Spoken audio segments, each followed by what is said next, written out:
بسم اللہ الرحمن الرحیم۔ السلام علیکم ناظرین، میں حلیم مسوی پروگرام گوش ادراک میں آپ کو خوش آمدید کہتا ہوں۔ آج 2 ربیع الثانی 18 اکتوبر ہے اور بدھ کا روز ہے۔ پروردگار کی بارگاہ میں دعا گو بھی ہوں اور پر امید بھی ہوں کہ پوری دنیا میں آپ جہاں کہیں بھی ہوں گے صدقے میں محمد وآل محمد علیہ السلام کے خیر و عافیت سے ہوں گے۔ ناظرین، آپ کو ہمارے پروگرام کے فارمیٹ کا علم ہے، اس میں مختلف موضوعات کے ساتھ آپ کی خدمت میں حاضر ہوتے ہیں اور ہمارے ساتھ آپ کی پسندیدہ ترین شخصیت، یقیناً آپ کی شخصیت کسی تعارف کی محتاج نہیں ہے، ہمارے ساتھ موجود ہے علامہ سید نجم الحسن نقوی صاحب قبل۔ آپ کو پروگرام میں خوش آمدید کہیں گے اور آپ کی خدمت میں سلام عرض کریں گے۔ جی السلام علیکم ورحمۃ اللہ وبرکاتہ۔ آپ کو بھی اور تمام تر دیکھنے والوں کی خدمت میں درود و سلام انشاءاللہ پروردگار ہمیں جی قبل، آپ کی آواز نہیں آ رہی ہے، بہت کم آواز ہے آپ کی۔ کچھ فرمایا آپ نے؟ جی بسم اللہ الرحمن الرحیم، السلام علیکم، آپ کی خدمت میں۔ جزاک اللہ جزاک اللہ۔ تو ناظرین، آج کا ہمارا جو موضوع رہے گا وہ بہت اہم رہے گا۔ ہمارا موضوع رہے گا نبی کریم صلی اللہ علیہ وآلہ وسلم کی شخصیت۔ اس کو مختلف پہلوؤں کے ساتھ، مختلف حوالوں کے ساتھ اس کے اوپر جو ہے وہ گفتگو ہوگی، اور قبلہ ہمارے ساتھ ہیں۔ قبلہ تھوڑی سی تمیزی گفتگو سے پروگرام کا آغاز کرتے ہیں۔ قرآن کریم میں آپ صلی اللہ علیہ وآلہ وسلم کے احترام کی جو حدود ہیں، حد کیا بیان ہوئی ہے؟ اعوذ باللہ من الشیطان الرجیم، بسم اللہ الرحمن الرحیم وبہ نستعین۔ میں اس آپ کے سوال کے ساتھ ہی ایک بات عرض کروں کہ نبی اکرم صلی اللہ علیہ وسلم کی شخصیت کا جو حقیقی تعارف ہے وہ قرآن نے کروایا ہے۔ یعنی قرآن ہی سے در حقیقت ہمیں رجوع کرنا چاہیے کہ پیغمبر اکرم کو اللہ نے اپنا نمائندہ بنا کر بھیجا تو کیا پروردگار نے کن چیزوں کے ساتھ، کن اوصاف کے ساتھ جو وہ تشریح فرمائی ہے ان باتوں کی۔ تو یہ جو سوال ہے بہت ہی اہم، پیغمبر اکرم صلی اللہ علیہ وسلم کی اطاعت کا حکم دیا ہے، تو یہ اطاعت کے ساتھ ساتھ جو ہے وہ احترام یہ کس حد تک ضروری ہے، وہ قرآن کریم نے اس کو بہت ہی خوبصورت انداز سے بیان فرمایا ہے۔ میں سورہ فتح کی آیت نمبر 8 اور 9 ہے، فرماتا ہے پروردگار انا ارسلناک شاہدا و مبشرا و نذیرا، ہم نے آپ کو شاہد، مبشر اور نذیر بنا کر جو ہے وہ بھیجا ہے۔ یعنی آپ کی رسالت جو ہے وہ اس عنوان سے ہے، آپ شاہد بھی ہیں، یعنی اپنی امت کے اعمال کے گواہ ہیں۔ یہ شاہد جو ہے وہ بہرحال اس پہ مفسرین نے مختلف گفتگو فرمائی ہے، لیکن فی الحال ابھی ہم گزریں گے اگلے مطلب کی طرف کہ آپ گواہ ہیں امت کے، عالمین کے، یا یوں سمجھیں کہ جہاں جہاں آپ کی رسالت کا، آپ کی شخصیت کا دائرہ کار ہے، بلکہ قرآن نے یہ بھی فرمایا ہے کہ آپ تمام تر امتوں کے اعمال کے گواہ بھی ہیں۔ بہرحال مبشرا و نذیرا، آپ جو ہے وہ خوشخبری لے کر بھی آئے ہیں اور آپ کو اللہ نے ڈرانے والا یعنی وارننگ دینے والا، متوجہ کرنے والا، تاکہ لوگ جو ہے وہ گناہ سے، معصیت سے، نافرمانی سے پرہیز کریں۔ اگلا جو بات ہے وہ بہت ہی قابل غور ہے، لتؤمنوا باللہ ورسولہ، ہم نے آپ کو اس رسالت کے ان خصوصیات کے ساتھ بھیجا تاکہ اللہ پر لوگ ایمان لے آئیں اور رسول پر ایمان لائیں، تاکہ تم ایمان لاؤ اللہ پر اور اللہ کے رسول پر۔ اگلی جو بات ہے وہ ہے تعزروہ و توقروہ، تعزروہ یعنی رسول کی مدد کرو۔ جی صحیح۔ تو یہ حکم جو ہے وہ قیامت تک کے لیے ہے نا۔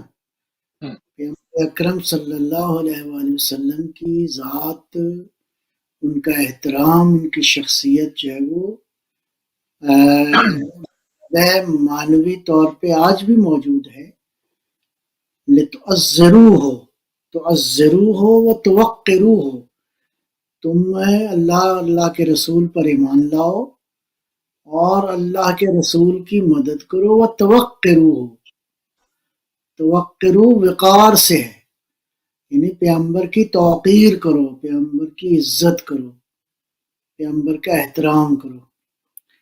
آگے ہے وَتُسَبِّحُوهُ بُكْرَةً وَأَصِيلًا. یہاں بہت ہی قابل غور ہے کہ، اور اس کے بعد فرمایا کہ تم صبح و شام اللہ کی تسبیح کرو.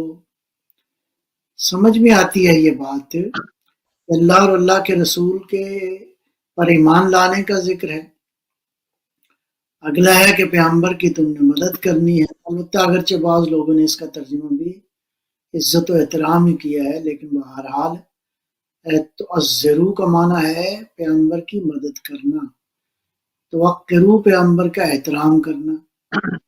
اللہ آگے جو فرما رہے ہیں نا تسبحوہ، اللہ کی تسبیح. تسبیح کا ذکر جو ہے وہ اگر آیت کے اس کو دیکھیں آپ، لفظوں کے سیکوینس کو، تو تسبیح کا ذکر جو ہے وہ بعد میں ہے. یعنی بہت ہی قابل غور ہے یہ بات کہ اللہ کی تسبیح کا ذکر جو ہے پیغمبر کی عزت اور احترام کے بعد ہے. یعنی گویا اللہ کو وہ تسبیح قابل قبول نہیں ہے جس میں پیغمبر کا احترام نہ ہو، جس میں پیغمبر کی توقیر نہ ہو، جس میں پیغمبر کا ساتھ شامل نہ ہو. پیغمبر اکرم کی اطاعت، ان کی مدد کرنا.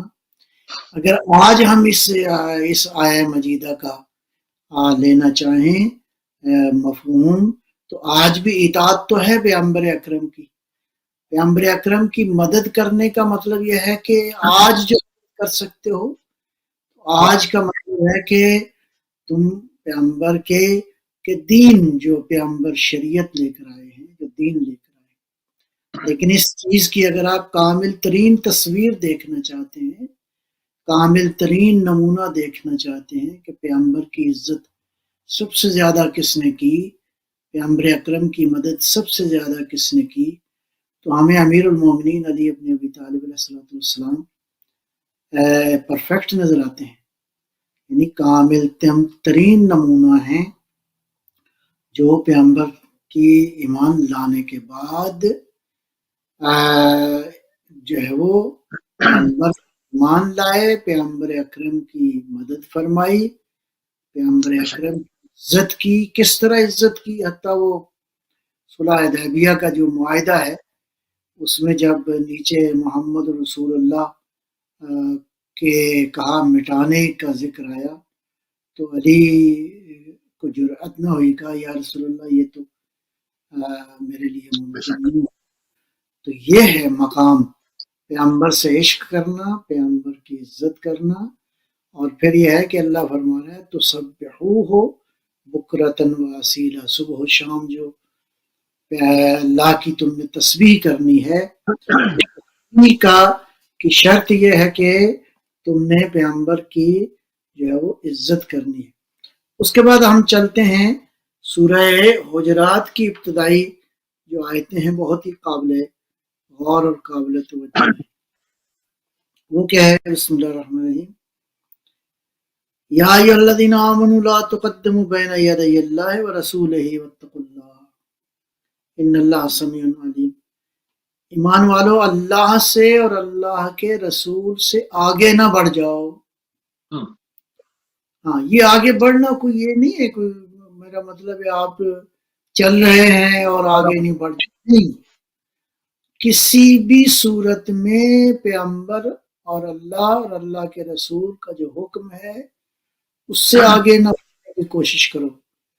سیرت کی جو حدود بیان ہو گئیں، اللہ نے جو حدود بیان کر دی ہیں، ان حدود کو تجاوز نہ کرو. اور یہ پھر اس میں ایک بہت بڑا احترام ہے. یعنی حقیقی اطاعت یہ ہے کہ جو پیغمبر نے خط و خطوط ہدایت کے اطاعت کے بیان فرما دیے ہیں، ان سے ہرگز، میں اس کو تھوڑا سا اس حوالے سے بھی عرض کروں گا کہ یہ جو پیغمبر اکرم صلی اللہ علیہ وآلہ وسلم نے صلی اللہ کہ علیہ میرے اہل بیت کی مثال جو ہے وہ کشتی نوح کی مثال ہے، جو اس میں آ گیا وہ نجات پا گیا۔ تو کشتی نوح کی مثال میں اگر آپ دیکھیں، جو کشتی میں 2 قدم پیچھے رہ گیا، اس کا مطلب ہے وہ بھی گیا بیچارہ، اور جو کشتی سے آگے بڑھ گیا، کشتی پیچھے رہ گئی، گویا کشتی کا وہ امام ہو گیا تو وہ بھی ڈوب گیا، وہ بھی ہلاک ہو گیا۔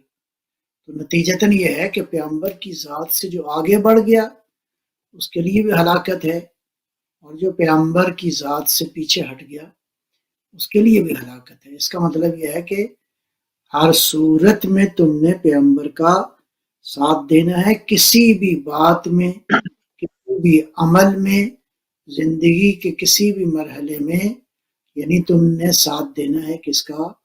پیغمبر کا ساتھ دینا ہے۔ آگے کیا فرمایا؟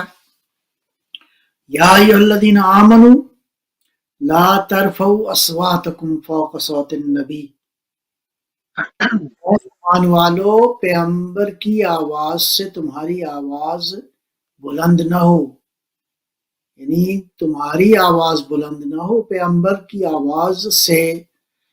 یہ احترام کا یعنی وہ نقطہ ہے، یوں سمجھیں کہ اس سے بالاتر کوئی بات نہیں ہو سکتی۔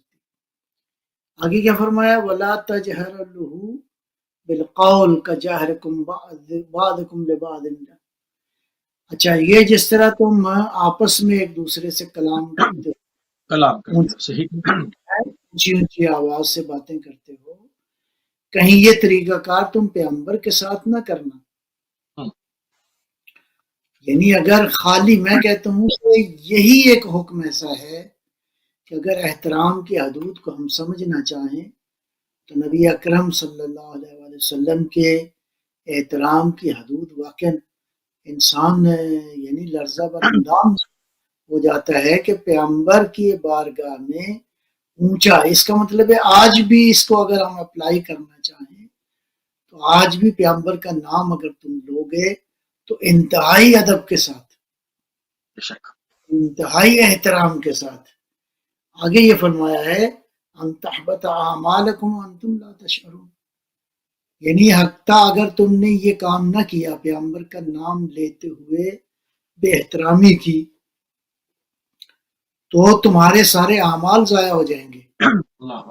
فرض کریں اگر کوئی شخص 80 سال اللہ نے اس کو زندگی دی اور 80 سال میں اس نے زندگی ساری جو ہے وہ عبادت میں گزاری، نیکیوں میں گزاری، نمازیں اس نے پڑھی، قرآن کریم کی تلاوت اس نے کی، لوگوں کے ساتھ اچھا رویہ رکھا، فرض کریں حج و عمرہ بھی اس نے بھرپور ادا کیا، فرض کریں اس نے باقی اعمال بھی نیک اعمال انجام دیے، چیریٹی کے بہت سارے امور انجام دیے، لیکن اگر اس نے ایک لہجہ توہین، ایک لہجہ خیال نہیں رکھا پیغمبر کا، اگر پیغمبر کا احترام نہیں کیا تو قرآن فرما رہا ہے کہ تمہارے سارے کے سارے اعمال جو ہے وہ ضائع ہو جائیں گے۔ اور پھر اس کے بعد آگے ارشاد فرما رہا ہے ان الذین یغضون اصواتهم عند رسول اللہ، حضور کی بارگاہ میں ہو تو اپنی آوازوں کو دھیمی کر لو، یعنی نیچے کر لو، بہت ہی دھیما، بہت ہی احترام کے ساتھ تمہاری آواز جو ہے وہ نکلے۔ یہ بنیادی طور پہ اللہ کی جانب سے امتحان ہے، اور تاکہ تمہیں دیکھے کہ اللہ کے نبی کا تم احترام کتنا کرتے ہو۔ لہم مغفرۃ واجر عظیم، یہاں پہ جو ہے وہ اگر تم اس ادب کا خیال رکھو گے تو پروردگار جو ہے وہ کیا کہتے ہیں اجر عظیم عطا فرمائے گا۔ آگے پھر ایک آیت ہے ان الذین ینادونک من وراء الحجرات اکثرهم لا یعقلون، وہ لوگ جو بعض لوگ کرتے تھے کہ پیغمبر اکرم کے حجرہ مبارک کے پیچھے جا کے نا تو اونچی اونچی آواز سے آوازیں دیتے تھے یا رسول اللہ، تو اللہ فرما رہا ہے کہ یہ کام بھی نہیں کرنا تم نے۔ اس کا مطلب یہ ہے کہ اگر ان آیتوں کے مفہوم کو ہم دیکھیں تو اس کا مطلب یہ ہے کہ پیغمبر کی بارگاہ میں جو ہے وہ احترام آج بھی اسی طرح واجب ہے، اس لیے کہ یہ آیات جو ہیں ظاہر قیامت تک کے لیے جو افراد مومن ہیں، اور خطاب بھی مومنین کو ہے، اس لیے کہ وہ لوگ جو کہ پیغمبر کی ذات پر ایمان لائے ہیں، اس ایمان کا تقاضا یہ ہے کہ جو ہے وہ ان چیزوں کا خیال رکھیں۔ پھر اسی طرح جی اچھا اب وہ وقت تو ہے نہیں، تو یقیناً وہ وقت گزر گیا، آپ تشریف لے گئے، مگر آیات قرآن کے اندر موجود ہے، آج ان سے کس طرح سے استفادہ کریں گے بمانے دیگر یعنی کہ میں اسی بات کی طرف آتا ہوں۔ سورہ نور کی پھر آیت ہے 63 ہے، لا تجعلوا دعاء رسول بینکم کا دعاء بعضکم بعضا، جس طرح تم ایک دوسرے کو پکارتے ہو، یعنی پیغمبر کو بھی اس طرح نہ پکارو۔ یعنی گویا یہ ساری آیتیں یہ بتا رہی ہیں کہ پیغمبر کا احترام جو ہے واجب ہے۔ کتنا واجب ہے؟ حتیٰ یہ جو ارشاد فرمایا تو عزروہ و توقروہ و تسبحوہ بکرۃ و اصیلا، یعنی میں عرض توجہ دلانا چاہوں گا، ذرا اس کو دیکھنے کی ضرورت ہے۔ اللہ کی تسبیح کا ذکر بعد میں ہے اور پیغمبر کے احترام کا ذکر جو ہے وہ پہلے ہے، یعنی عبادت کی قبولیت کی شرط یہ ہے کہ پیغمبر کا احترام کیا جائے۔ لہذا آج بھی لکھنے میں، بولنے میں، کلام کرنے میں، حضور کا اسم مبارک لینے میں مومنین پر واجب ہے کہ اس کا خیال رکھیں، لہذا آج بھی۔ لہذا ایک بات تو یہ ہے۔ دوسرا یہ جو آپ نے سوال جو بیان کیا ہے کہ میں عرض کروں گا کہ رسالت کا سلسلہ تو ابھی تک جاری ہے، بے شک جی، پیغمبر اکرم کے بعد اس رسالت کے وارث جو ہیں وہ کون ہیں؟ ظاہر ہے کہ اہل بیت صلوات اللہ علیہم اجمعین۔ اہل بیت صلوات اللہ علیہم اجمعین کا مطلب یہ ہے کہ یہ احترام جو ہے ادھر بھی اسی طرح کنٹینیو ہوتا ہے، یعنی اگر کسی نے اہل بیت علیہم السلام جو کہ پیغمبر اکرم کی رسالت کے وارث ہیں، جو نبی اکرم کی کیا کہتے ہیں سیرت اور ان کے علم کے وارث ہیں، ان کے لیے بھی احترام اسی طرح ہی ہے۔ اور میں اس کو تھوڑا سا اور اگر اس مفہوم کو اگر میں تھوڑا سا اور اگر اس کو ایکسپینڈ کریں تو آج وہ شخصیات جو واقعاً پیغمبر کی اس مسند پہ بیٹھے ہیں، وہ علماء، وہ قابل قدر لوگ جو کہ پیغمبر کی عصمت، پیغمبر کی کیا کہتے ہیں کی مسند پر، ان کے ممبر پر بیٹھے ہیں اور ان کی سیرت کو لوگوں کے لیے بیان کرتے ہیں۔ ہم نے تو دنیا میں یہ اصول بھی دیکھا ہے کہ جو کوئی شخص اگر اس طرح کا ہو تو لوگ اس کا احترام پہلے کرتے ہیں۔ یعنی آج اگر آپ دیکھیں، فرض کریں میں اگر ہم اپنے لیے اگر مثال لینا چاہیں تو ہمارے مراجع عظام جو ہیں وہ کس طرح لوگ ان کا احترام کرتے ہیں۔ امام خمینی رضوان اللہ تعالیٰ علیہ کا احترام کس طرح لوگ جو ہے وہ کرتے تھے۔ اس لیے نہیں کہ یہ میرا مطلب ہے کوئی ان کا کوئی مالی وہاں پہ مفادات تھے، نہیں، امام خمینی اس مسند پہ بیٹھے تھے جو مسند رسول اللہ کی مسند ہے، یعنی تبلیغ کی مسند ہے، رسالت کو آگے پہنچانے کی مسند ہے۔ تو اگرچہ وہ یہ لوگ خود خواہش مند نہیں ہوتے، آج آیت اللہ خامنئی حفظہ اللہ یا اسی طرح باقی مراجع جو بزرگ لوگ ہیں جو پیغمبر اکرم صلی اللہ علیہ وسلم کی مسند پر بیٹھے ہیں، تو یہ اللہ تعالیٰ نے گویا بے الفاظ دیگر اگر تم چاہتے ہو کسی کی اطاعت کرنا تو یہ شرائط ہیں، ان کنتم تحبون اللہ فاتبعونی یحببکم اللہ۔ یہ آیہ مجیدہ بہت قابل غور ہے، سورہ آل عمران کی آیت نمبر 32 کہ اگر تم چاہتے ہو اللہ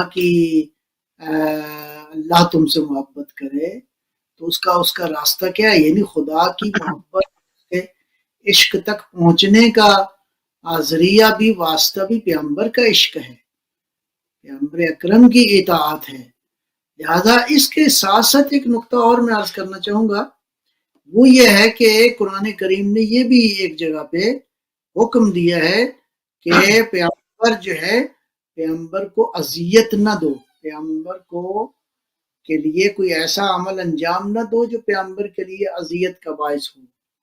مثلا فرض کریں سورہ احزاب کی آیت ہے 53 ہے، یا ایھا الذین آمنوا لا تدخلوا بیوت النبی الا یؤذن لکم الی طعام غیر ناظرین اناہ.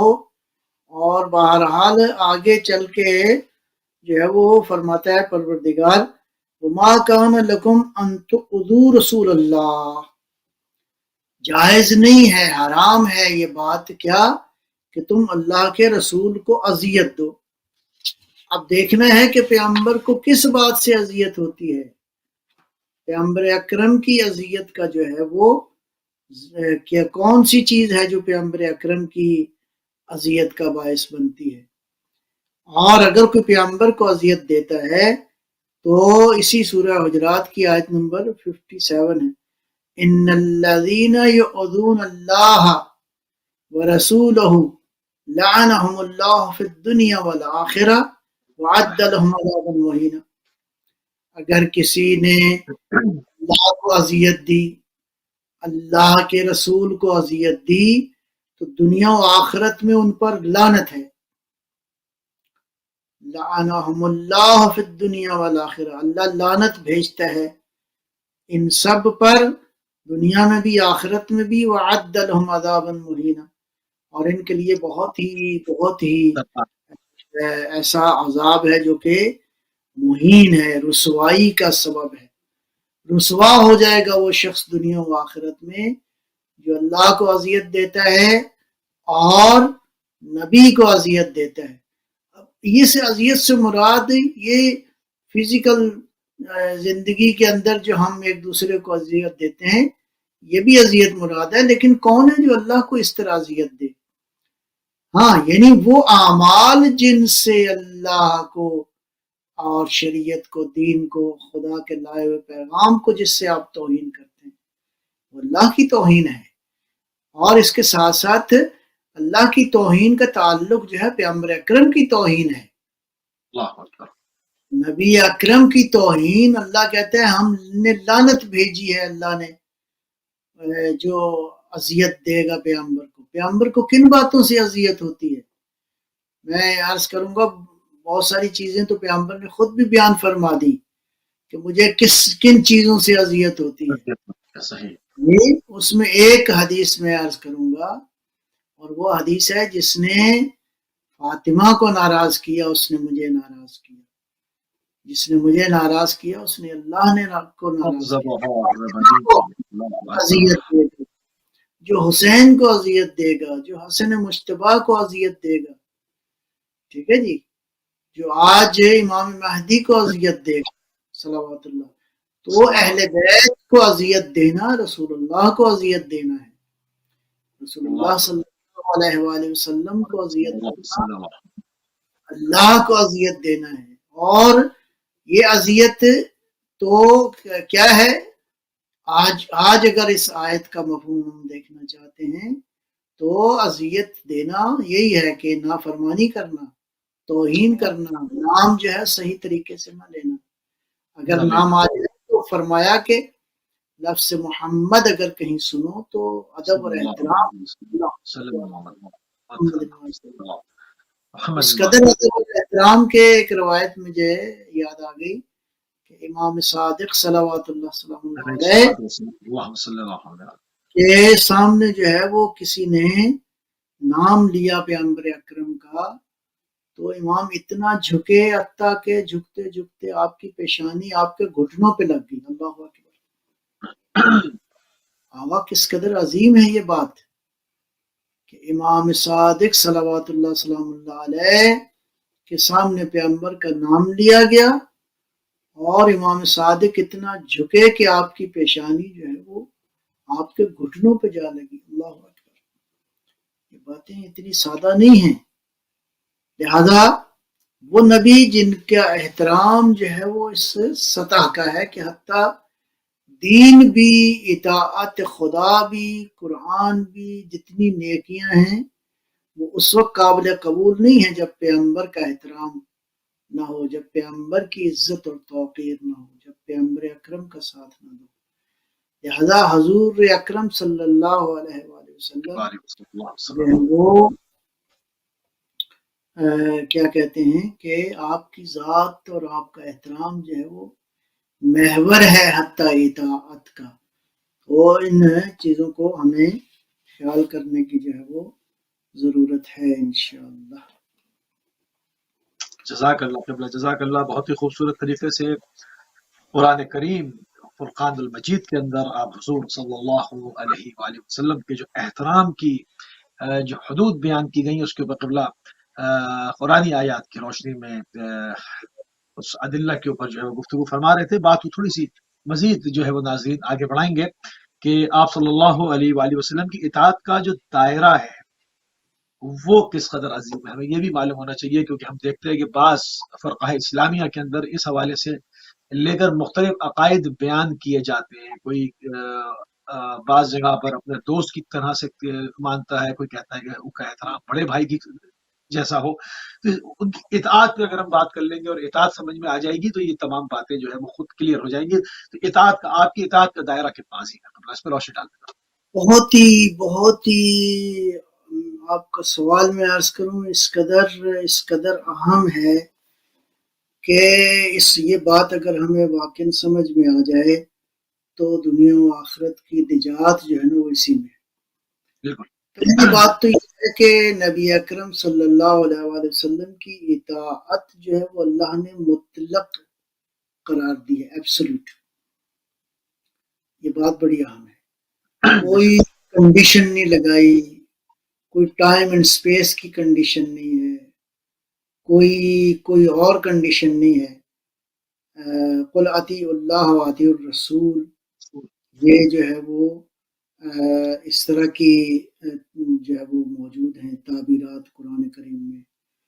یا سورہ محمد میں بہت ہی خوبصورت انداز میں اللہ کے نبی کے بارے میں ارشاد فرمایا اطیعوا اللہ و اطیعوا الرسول ولا تبطلوا اعمالکم، کہ تم جو ہے وہ اپنے اعمال کو ضائع کر بیٹھو گے اگر تم نے اللہ کے رسول کی اطاعت نہ کی. تو میں عرض کروں کہ پہلی بات تو یہی ہے کہ پیغمبر اکرم کی اطاعت جو ہے صلی اللہ علیہ وسلم واقعاً ایبسولوٹ اطاعت کا حکم دیا ہے. اللہ نے کہیں کوئی شرط نہیں لگائی کہ تمہیں کن شرائط کے ساتھ ہے رسول اللہ کی جو ہے وہ اطاعت کرنی ہے.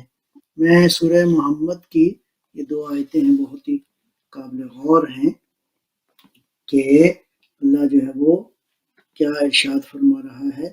فرما رہا ہے یا ایھا الذین آمنوا اطیعوا اللہ و اطیعوا الرسول ولا تبطلوا اعمالکم، اگر تم نے اللہ اور اللہ کے رسول کی جو ہے وہ اطاعت نہ کی تو تمہارے اعمال جو ہیں وہ ضائع ہو جائیں گے.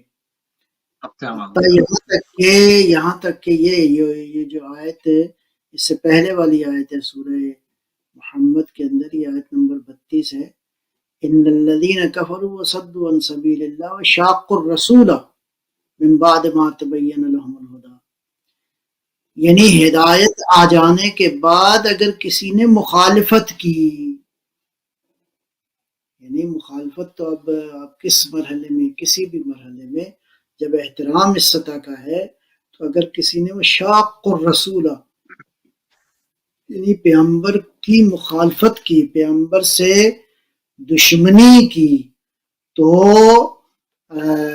جو ہے وہ کیا ہوگا سیحبط اعمالہم، یعنی ان لوگوں اللہ کو تو کوئی فرق نہیں پڑے گا لیکن ان کے اعمال سارے ضائع ہو جائیں گے. اور اسی بات کو سورہ النساء میں ارشاد فرمایا وَمَن يُشَاقِقِ الرَّسُولَ مِن بَعْدِ مَا تَبَيَّنَ لَهُ الْهُدَى وَيَتَّبِعْ غَيْرَ سَبِيلِ الْمُؤْمِنِينَ نُوَلِّهِ مَا تَوَلَّىٰ وَنُصْلِهِ جَهَنَّمَ.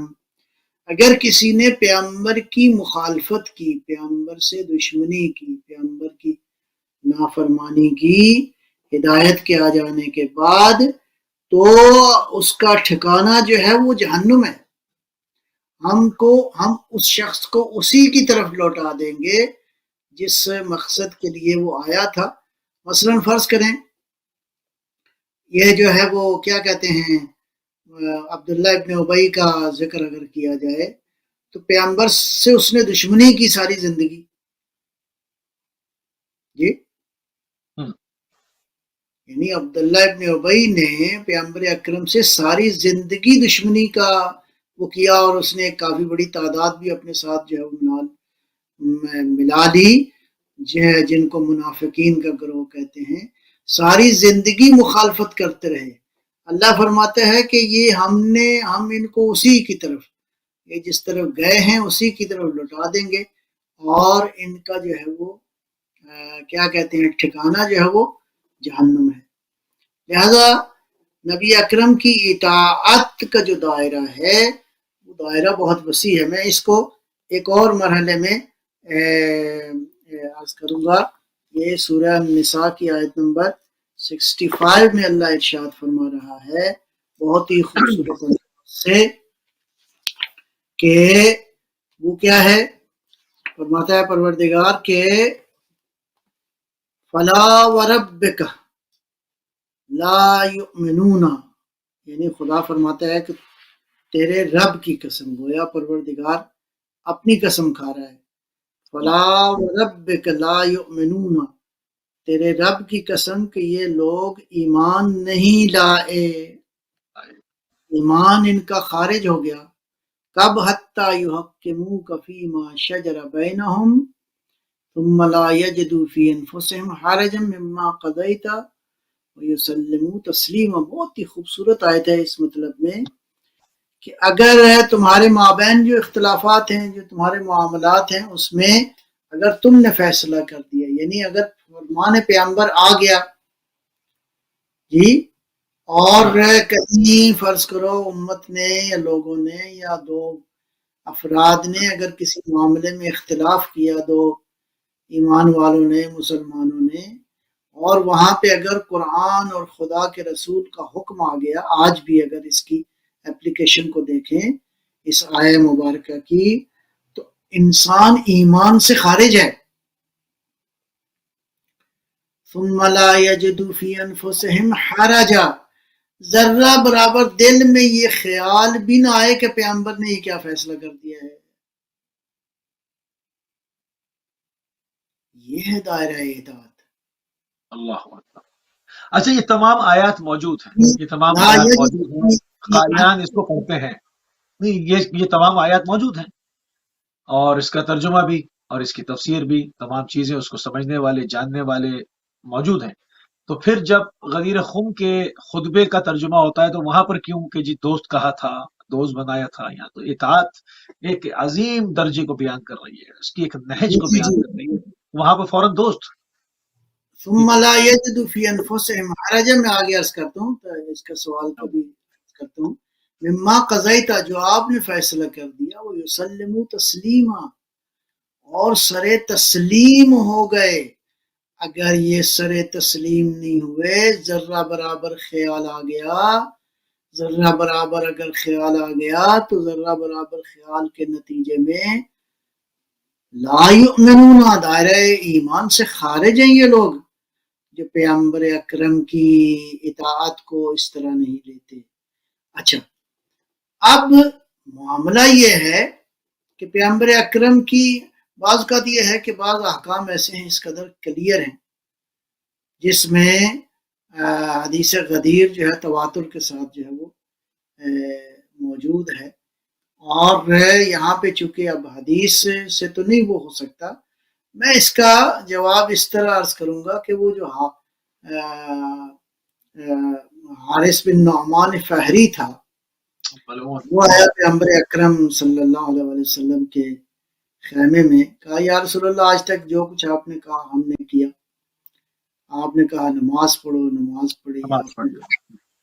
آپ نے کہا حج کرو، ہم نے حج کیا. کہا لا الہ الا اللہ، ہم نے کہا لا الہ الا اللہ. ساری باتیں ہم نے کی. تو یہ جو حکم آپ نے دیا ہے من کنت مولا فہذا کیا یہ آپ نے حکم خود دیا ہے یا خدا نے دیا ہے؟ تو فرمایا جب تک خدا کی رضا نہ ہو تو میں کیسے دے سکتا ہوں؟ تقریباً یہ فرمایا کہ یہ اللہ کا حکم ہے. تو اس نے کہا اگر اللہ نے دیا ہے تو یہ جو سورہ معارج کی پہلی آیت ہے سأل سائل بعذاب واقع، تو اس شخص نے عذاب مانگا تو عذاب تو آیا، ایک پتھر آیا آسمان سے اور وہ وہیں پہ ڈھیر ہو گیا.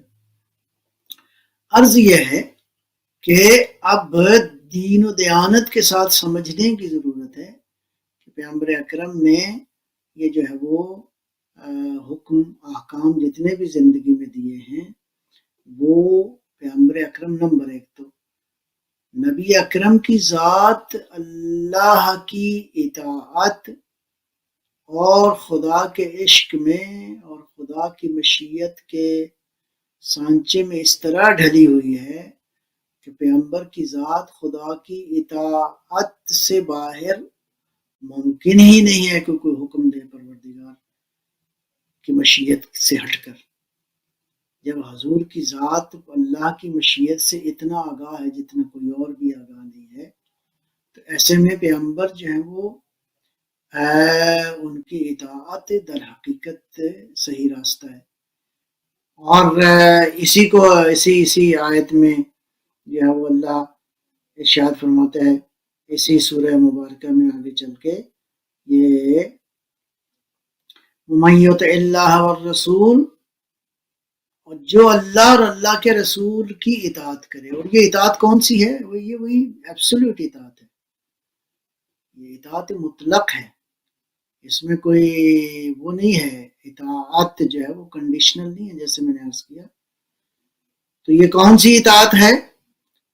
اگر کوئی اطاعت کرے گا یعنی واقعاً سر تسلیم ہو جائے گا، یسلم تسلیما، یعنی آج بھی پیغمبر کی بارگاہ میں سر تسلیم خم ہو، اس لیے کہ اطاعت خداوند عالم کا راستہ یہی ہے، صراط مستقیم بھی یہی ہے. یہ جو روزانہ صراط مستقیم کی دعائیں ہم مانگتے ہیں، اہدنا الصراط المستقیم، اس صراط مستقیم کی حقیقت حضرت کی ذات گرامی ہے. بسم اللہ الرحمن الرحیم، یاسین والقرآن الحکیم انک لمن المرسلین علی صراط مستقیم، یعنی گویا صراط مستقیم کی حقیقت جو ہے وہ پیغمبر اکرم کی ذات گرامی ہے. لہذا کیا فرمایا؟ وَمَن يُطِعِ اللَّهَ وَالرَّسُولَ فَأُولَٰئِكَ مَعَ الَّذِينَ أَنْعَمَ اللَّهُ عَلَيْهِم مِّنَ النَّبِيِّينَ وَالصِّدِّيقِينَ والشهداء والصالحين وحسن أولئك رفيقا. جو اللہ اور اللہ کے رسول کی اطاعت کرے گا، انکنڈیشنل اطاعت کرے گا، وہ انبیاء اور صدیقین کے ساتھ ہوگا، وہ شہداء اور صالحین کے ساتھ ہوگا. لہذا یہ باتیں جو ہیں وہ حضور کی اطاعت ہی در حقیقت جو ہے وہ تمام تر سعادت کا ذریعہ ہے. یا اسی مطلب کو یہ جو آیت نمبر 65 میں نے عرض کی تلاوت کی، فلا وربک لا یؤمنون حتی یحکموک فیما شجر بینہم، اس آیت کے اگلے حصے میں آگے چل کے قرآن ارشاد فرماتا ہے وَلَهَدَيْنَاهُمْ صِرَاطًا مُسْتَقِيمًا، یعنی یہ وہ لوگ ہیں جن کو اللہ جو ہے یقیناً صراط مستقیم کی ہدایت فرمائے گا. لہذا یعنی امت کے لوگ تو اپنی جگہ پہ ہو گئے، لیے حضور کی ذات تو وہ ذات ہے جو کہ انبیاء بھی آپ کی امت کا حصہ ہیں.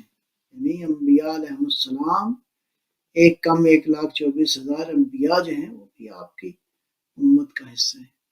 لہذا نبی اکرم کی اطاعت جو ہے وہ الفاظ دیگر انبیاء پر بھی واجب ہے، انبیاء پر بھی. لہذا یہی وجہ ہے کہ یہ باتیں روایات میں بھی موجود ہیں کہ ہر نبی یقیناً جانتا تھا کہ آخری نبی جو ہے وہ انہوں نے آنا ہے. لہذا آخری نبی یہ تو ایسے ہی ہے جیسے شاید پہلے بھی عرض کیا ہو کہ ایک ایجوکیشنل سسٹم کا حصہ ہوتا ہے، نرسری سے لے کر P H D post graduation تک کے جو سارا نظام ہے وہ ایک ہی ایجوکیشنل سسٹم کا حصہ ہے. لہذا اس اعتبار سے جو ہے وہ ضرورت ہے کہ ہم اللہ کے بعد اللہ کے رسول کی رضایت، ان کی اطاعت، ان کا احترام جو ہے وہ مد نظر رکھیں۔ سورہ توبہ میں اللہ ارشاد فرماتے ہیں واللہ ورسولہ احق ان یرضوہ ان کانوا مؤمنین، یعنی سب سے زیادہ سزاوار یہ ہے کہ تم اللہ کو اور اللہ کے رسول کو راضی کرو۔ بے شک ایسے ہے، اللہ اکبر، اللہ اور اللہ کے رسول کو راضی کرو ایسے کرو۔ اگر مومن ہو تو، ان کانوا مؤمنین، اگر مومن ہو تو خدا کو راضی کرو، اللہ کے رسول کو راضی کرو۔ اصل میں تو پروگرام یہی ہے بنیادی طور پر، یہ ہے کہ جو پروگرام دیا گیا ہے اسی کا تم نے ساتھ دینا ہے۔ وہ پروگرام تمہاری دنیا کا ہے، تمہاری آخرت کا ہے، تمہاری انڈیویجول لائف کے لیے ہے، تمہاری کلیکٹیو سوشل لائف کے لیے ہے۔ یہ سارے کا سارا جو بھی پروگرام اللہ کے نبی نے تمہیں دیا ہے، تم پر واجب ہے کہ اسی پروگرام کو فالو کرو۔ یہ جو سورہ نور کی آیہ مبارکہ ہے، میں عرض کروں آپ کی خدمت میں، جس میں انما المؤمنون الذین آمنوا باللہ ورسولہ، قابل غور ہے یہ مطلب،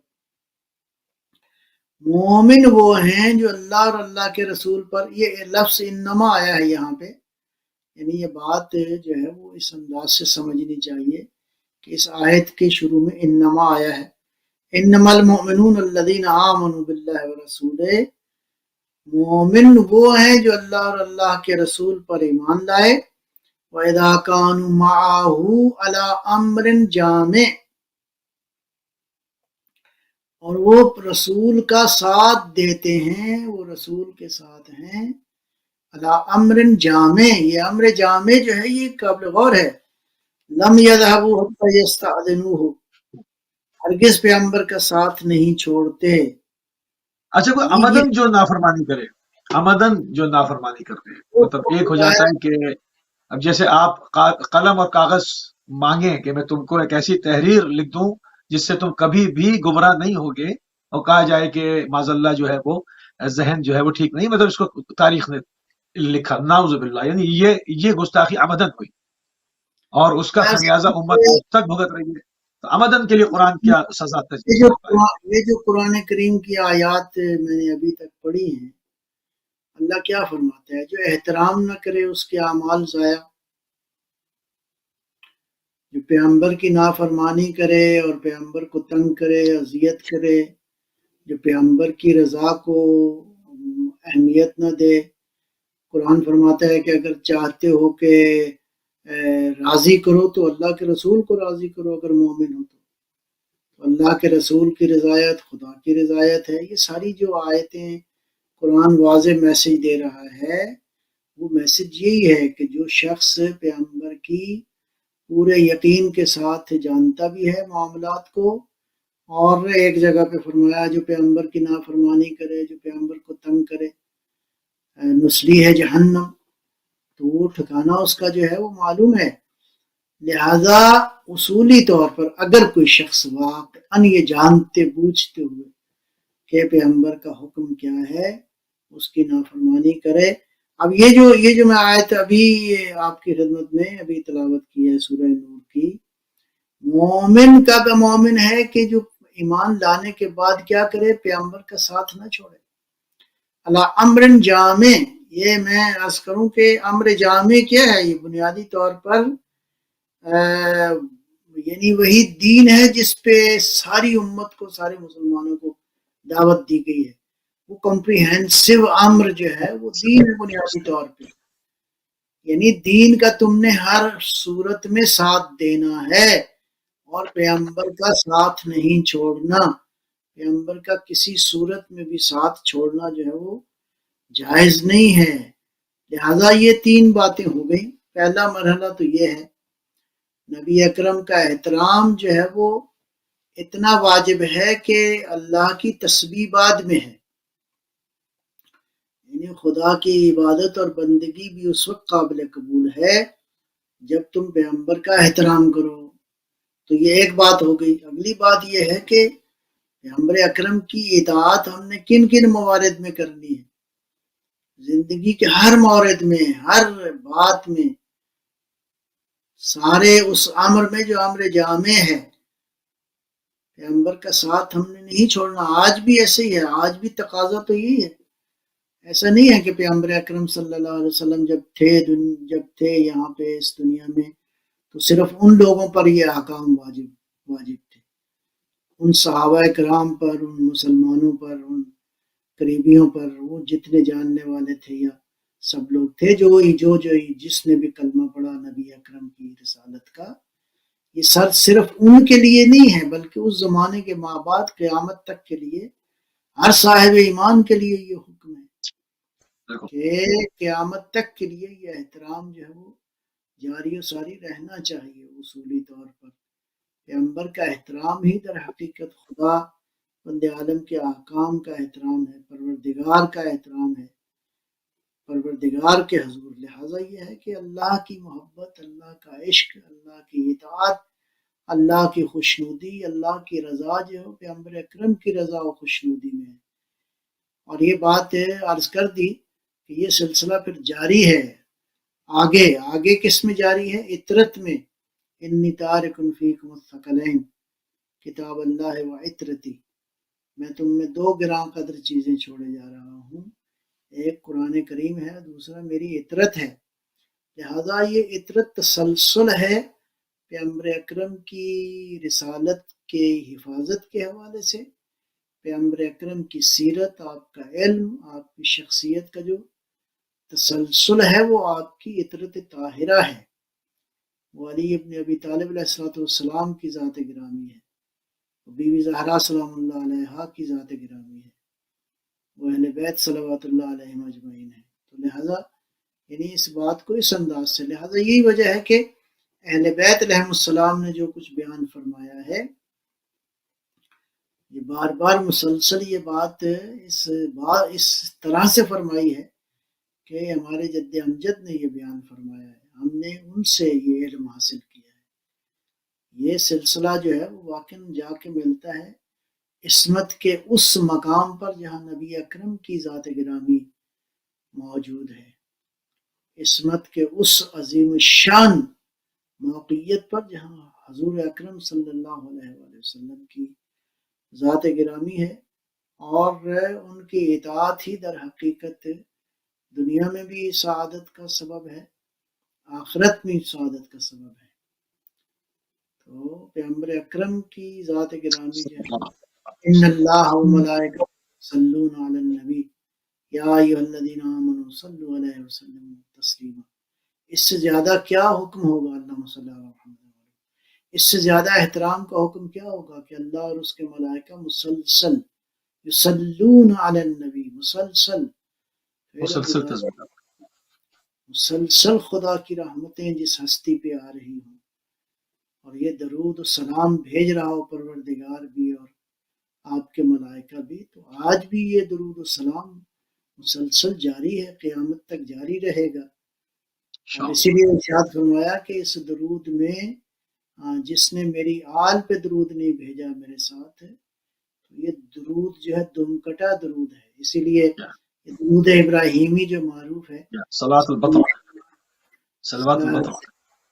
جی سارے جو مسلمان نماز پڑھتے ہیں، اللہم صلی علی محمد و آل محمد کما صلیت علی ابراہیم و آل ابراہیم. یہ آل ابراہیم کون ہیں؟ یہی آل محمد ہیں. اللہم بارک علی محمد و آل محمد کما بارکت علی ابراہیم و آل ابراہیم انکا حمید مجید. یہ درود ابراہیمی میں آل ابراہیم سے مراد وہی آل محمد ہیں. ابراہیم کی آل یہی ہیں، محمد کی آل ہیں بنیادی طور پر. اسی لیے اس احترام میں شامل ہیں آپ کی عطرت طاہرہ، یعنی پروردگار مسلسل متوجہ ہے.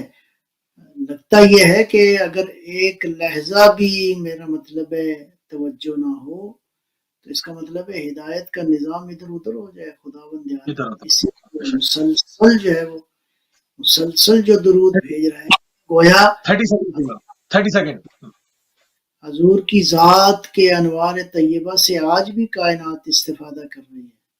بے شک آپ کے وجود رحمت سے جو ہے نا فیض جاری ہے ساری کائنات میں، تو آپ کا وجود اطہر ہے، آپ کے بعد آپ کی عطرت طاہرہ کا وجود اطہر ہے۔ آج نجف میں کربلا میں جا کے دیکھو کہ کس طرح آل ابراہیم جو دنیا کو نور پھیلا رہے ہیں۔ آج مشہد مقدس میں جا کے دیکھو، سامرا و کاظمین میں جا کے دیکھو، کس طرح نور الہی، رحمت الہی، ہدایت الہی جو ہے اس کے مراکز ہیں یہ بڑے۔ جزاک اللہ قبلہ، جی شکریہ۔ جزاک اللہ۔ ناظرین، اس وقت ہمارے پروگرام کا ٹائم جو ہے تمام ہو گیا۔ انتہائی شکر گزار ہیں، انتہائی مشکور ہیں، انتہائی ممنون ہے جناب علامہ سید نجم الحسن نقوی صاحب آپ کے کہ ایک مرتبہ پھر آپ نے اپنا قیمتی ٹائم اہل بیت ٹی وی کو دیا، نبی کریم صلی اللہ علیہ وآلہ وسلم کی شخصیت کے مختلف پہلو قرآن کی نگاہ سے، اور ان تمام چیزوں کو ہم نے پوری کوشش کی کہ مختصر ترین اپنے وقت میں زیادہ سے زیادہ اہم معلومات کو آپ کی خدمت عالیہ میں گوش گزار کیا جا سکے۔ ہمارے پروگرام کا ٹائم اس وقت تمام ہو گیا۔ ہماری اور آپ کی اگلی ملاقات کل یو کے ٹائم سے 5:30 بجے ہوگی۔ اجازت دیجیے، السلام علیکم ورحمۃ اللہ وبرکاتہ۔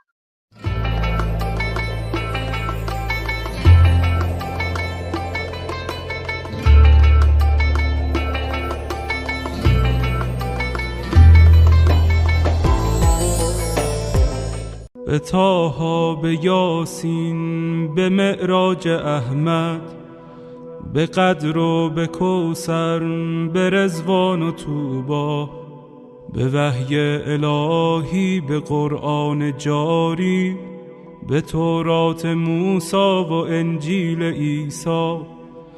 بسی پادشاهی کنم در گدایی، چو باشم گدا